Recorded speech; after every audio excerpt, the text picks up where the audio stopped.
По залезот на сонцето во Лос Анџелес, луѓето се собираат кај овој карневал од камиони, каде мода и храна се продаваат од продавници на тркала. Камиони за храна се видена работа, но модни камиони се нешто ново. Изгледа како да влегувате во гардероба и пребарувате што има. Се е симпатично.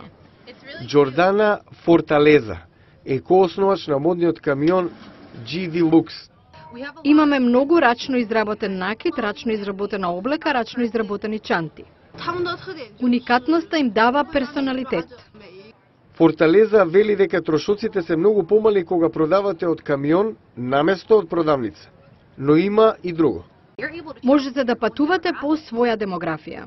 А има и предизвици. Најголем е секако времето. Ако е студено надвор, студено и внатре.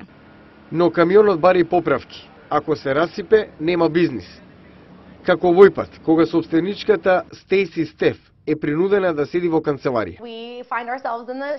Барем еднаш годишно имаме ваков проблем. Камионот е стар. Таа почнала пред 2 години со бизнис партнерката Дженин Ромо. Вели дека слабата економија е одлична за овој вид дејност.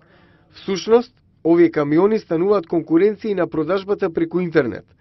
Официјален податок е дека во Калифорнија, барем импулсивните купувачи прават 20% промет на продавниците. Камионите овде добро се вклопуваат.